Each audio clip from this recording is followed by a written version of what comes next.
Hello everyone. So we start with the first video lecture on ring theory. We study a few basic concepts and the definitions. We recollect some facts that what we studied in our undergraduate level. So here, what is a ring? Before we discuss a ring, let me recall what are the proper algebraic structures that we studied. Actually, we studied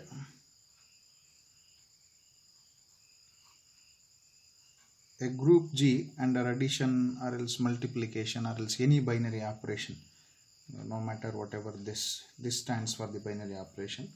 It's said to be a semi-group if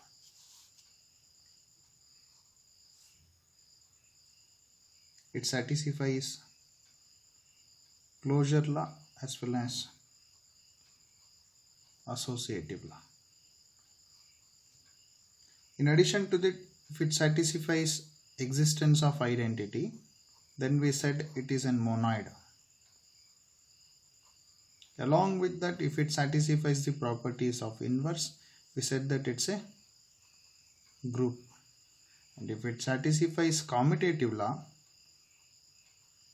we designated it as a abelian group. So up to this it's clear. Now what is a ring? So I consider a set non-empty set S with the operation addition as well as multiplication is said to be a ring. See, these properties should hold. Since I have two operations here, first thing is what is the demand on the addition and what is the demand on multiplication. The demand is, first thing is it should be closure law should hold. Second thing is it need to satisfy associative law. Third is existence of identity. All this I am designating with respect to the addition. And it need to satisfy the inverse. Further, it need to satisfy commutative law. In the sense, it should be an abelian group with respect to addition.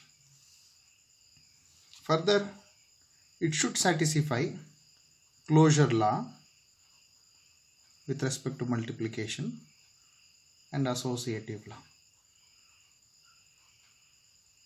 It demands this much things in addition and this much things in multiplication. So what about combination of both? That is, if I combine addition and multiplication, that is A into B plus C, it is AB plus AC, A plus B into C, it is AC plus BC. This is called as distributive law. See, 5 properties with respect to addition, 2 properties with respect to multiplication, and 2 properties associated with both addition and multiplication. If these things are satisfied, we say that it's a ring. And most of the times, all the property will hold. That is, this distributive law will hold. Only thing is we usually check with these things. What else written here? So what else it says? Then the definition of ring is, I can summarize it as a non-empty set S with respect to addition and multiplication is said to be a ring if it satisfies, if S plus is an abelian group,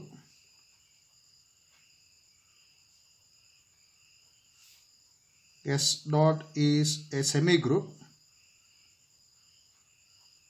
under multiplication, and distributive law holds. Along with that, I need to have distributive law should hold. Then we say that S is a ring. Is the definition of ring is clear. Then we move on to few more definitions on this ring theory. What is a ring with identity? You should ask me one question. Sir, already since it's an abelian group with respect to addition, it has identity. Why to mention it? I agree. So it has identity with respect to addition, but it does not demand the identity on. This is need not be with respect to multiplication. If it is there, it's okay. If it is not there, still I can say it's a ring.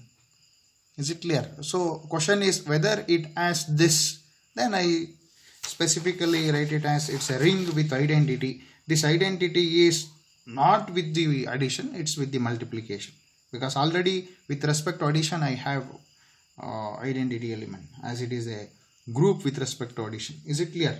So I am speaking in the context of the multiplication.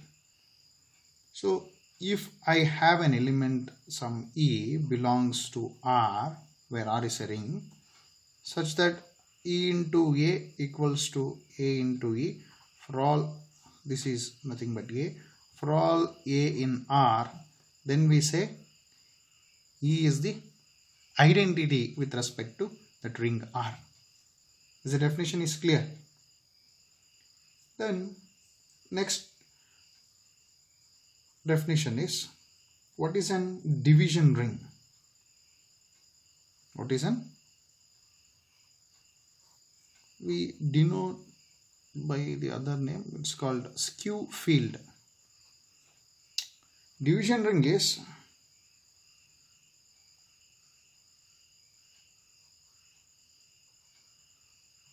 it's a ring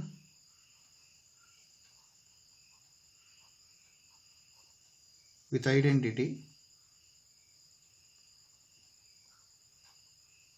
in which every non-zero element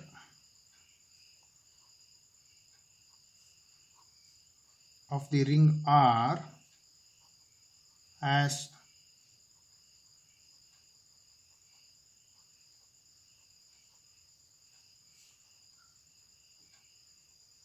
multiplicative inverse.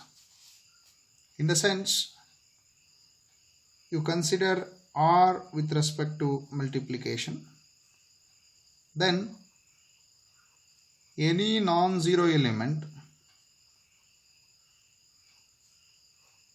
of R with respect to multiplication as inverse, then we say that it's a division ring. We will give some few examples the later stage. What is an field then? Field is, you just look to the definition, a slight change, a commutative ring. It's an commutative ring. First of all, what is this commutative ring? Commutative ring means if the ring is commutative with respect to multiplication, we say that it's a commutative ring, because with respect to addition, commutative law holds. With respect to multiplication, we need to think. Is it clear? Because once we stated commutative with respect to addition is okay, but what is the demand? Whether the commutative law should hold here? Need not be. If it works, still fine. Need not be. If it works, it's okay. We say that it's a commutative ring with identity. Is it clear? A commutative ring with identity in which every non-zero element of the ring R as a multiplicative inverse.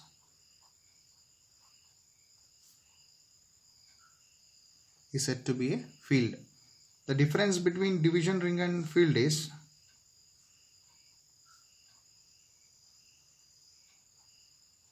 if it is commutative, a commutative division ring is a field. Is this clear? So we will give some examples.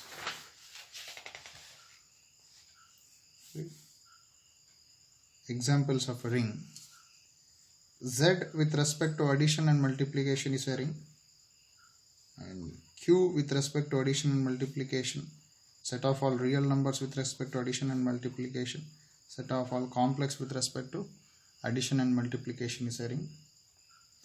And these and all are infinite rings.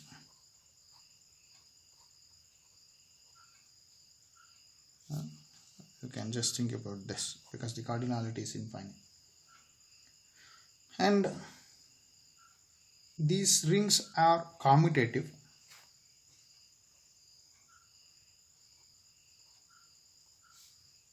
As well as it has the unity. Unity in the sense the same.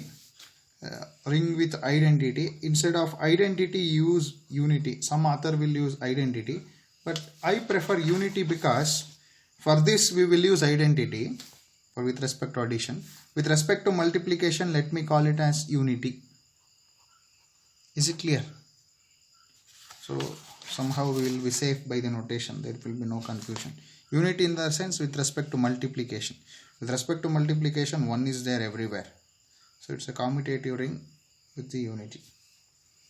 So now can we think about the infinite rings? These are the infinite rings.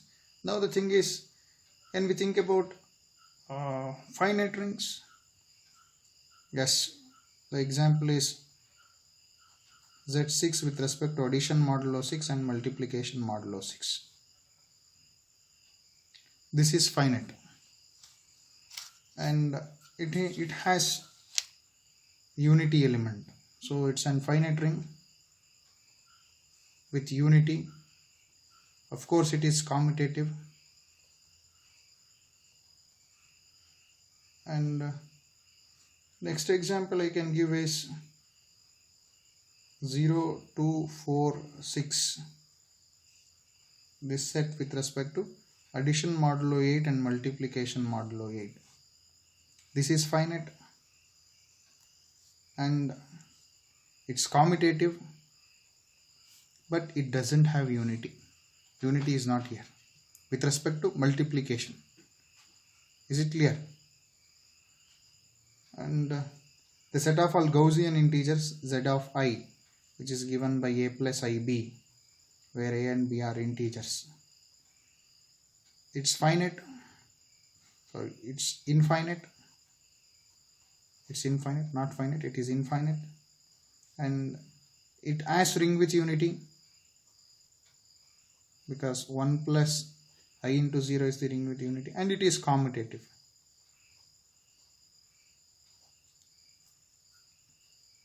And you can define rings of continuous function, that is, let R to be the set of all functions, and this is an real valued function, and where f is continuous. The set of all continuous function from R to R. The set of all continuous function from R to R.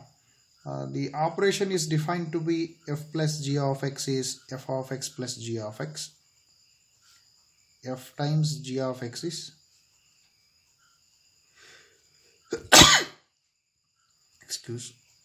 f of g of x. So this is the composition what we can define. So this will form a ring, and it's also an example for the ring. So we can give plenty of examples in the upcoming classes. Next thing is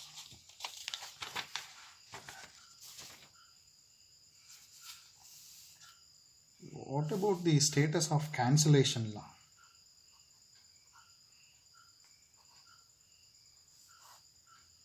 In R. See, in a ring R, so first of all it's an abelian group with respect to addition. So cancellation law with respect to addition will always hold. Is it clear? Observation 1 is, since R plus is an abelian group,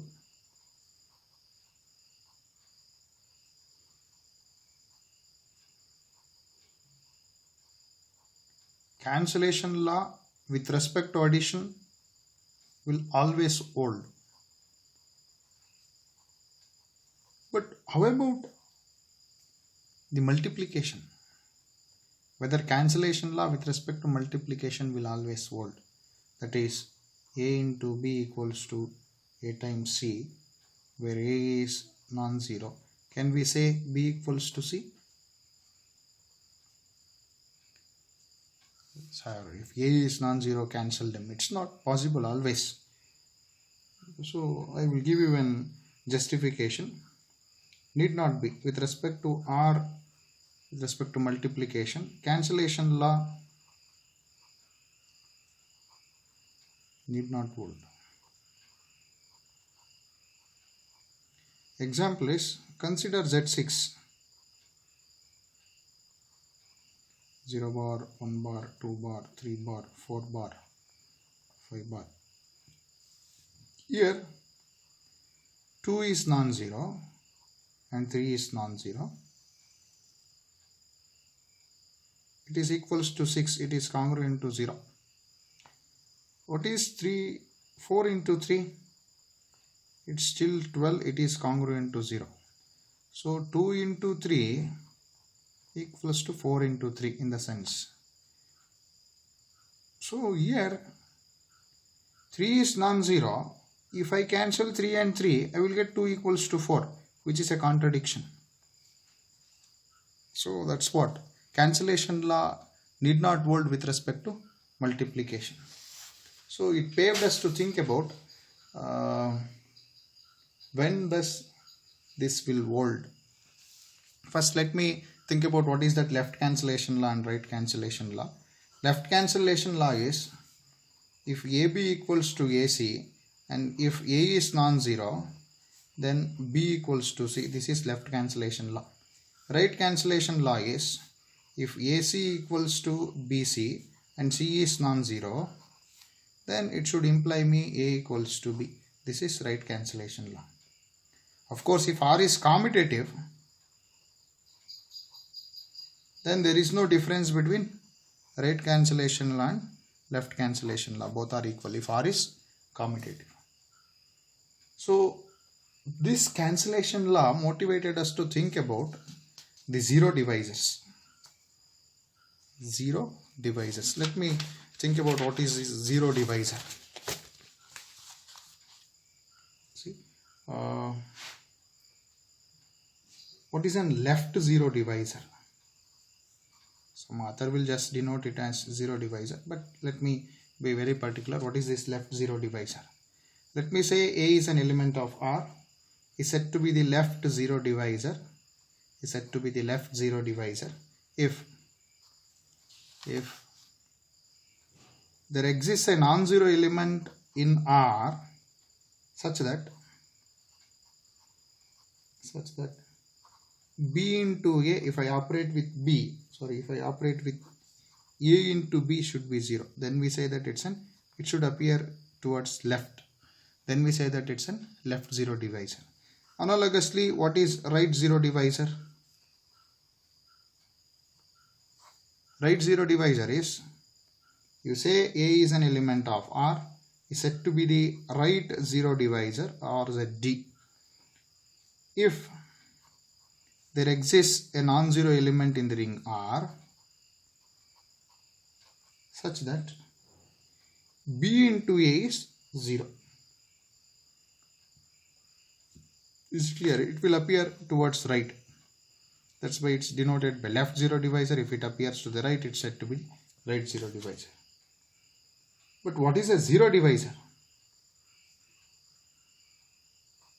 If it is an right zero divisor as well as left zero divisor, then we say that it's a zero divisor. But there is no difference between right zero divisors and left zero divisors if R is commutative. Is it clear? If R is commutative, there is no difference between right zero divisors and left zero divisors. However, in any ring R, 0 is always a zero divisor. Am I right? 0 is always a, because if you multiply anything to that, you will get 0 only. So 0 will be always a zero divisor. So we bother much about the other non-zero divisors. Non-zero zero divisors. 0 is always a zero divisor. Next question is there any zero divisors apart from this 0? Our interest is that such zero divisors are said to be proper zero divisors. Is it clear? This is an improper zero divisor. 0 is always an improper zero divisor. Whereas we are concentrating on, in a ring, is there any non-zero zero divisors? For example, in Z6, 0 bar, 1 bar, 2 bar, 3 bar, 4 bar, 5 bar, 0 is always a zero divisor. Apart from that, is there any proper zero divisors? See, 2 is here, 3 is here. 2 into 3 is 6, it is congruent to 0. And 3 into 4 is 12, it is congruent to 0. So 2, 3 and 4 are the proper zero divisors. Is it clear? But in integers, there is no proper zero divisor. It has no proper zero divisors. Now it led us to think about what is an integral domain.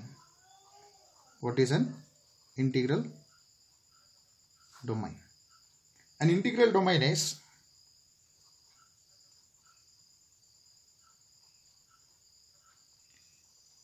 a commutative ring with unity,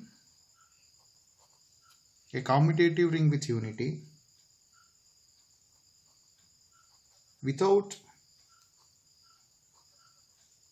proper zero divisors is said to be an integral domain.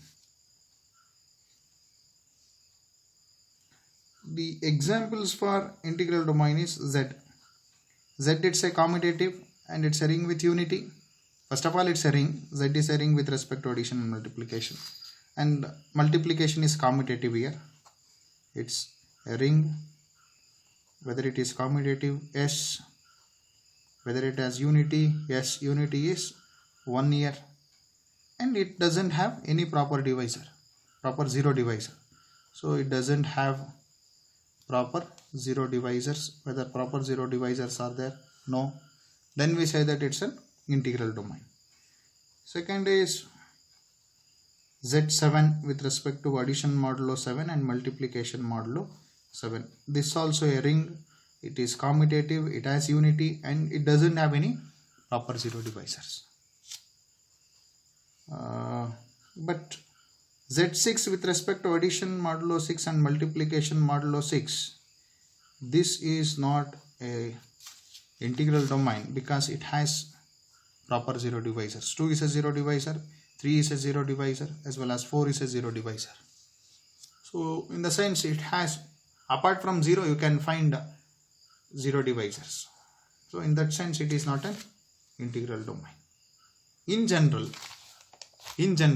we can claim that Zp with respect to addition modulo p and multiplication modulo p, Zp with respect to addition modulo p and multiplication modulo p, where p is prime, is always an integral domain.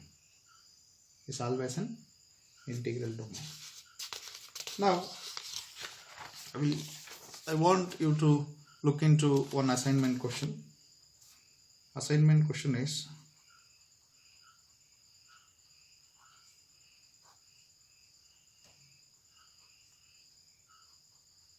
try to prove this. A ring R is without zero divisor if and only if cancellation law holds. With respect to multiplication, I am concentrating the cancellation law with respect to multiplication. Try to prove this. A ring R without zero divisors is a ring without zero divisors if and only if cancellation law holds. This is the first question. And next we will prove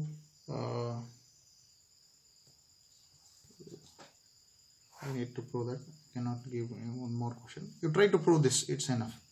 Next definition is, what is an unit? See, kindly try to concentrate this.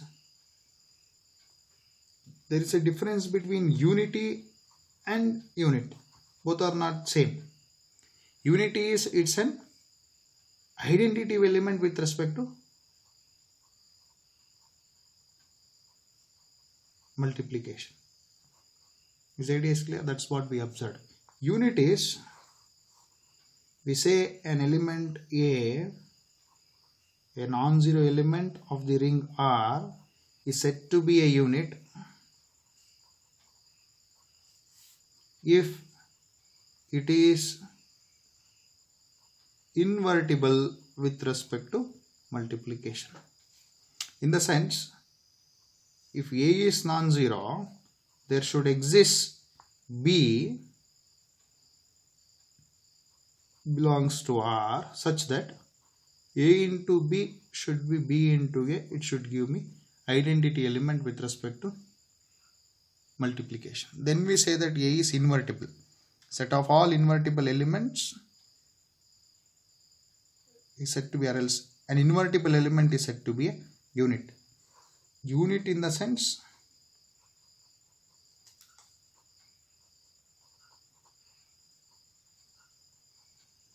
invertible element. Now you can define a field likewise also. A commutative ring with unity in which every non-zero element is unit. Unit in the sense invertible. That's what I had written here.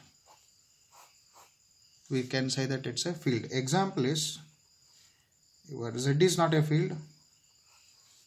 This is not a field because 2 is in Z. 1 by 2 into 2 will give me 1, but 1 by 2 doesn't belongs to Z. That means I can find an element which is not invertible with respect to multiplication. So Z is not a field.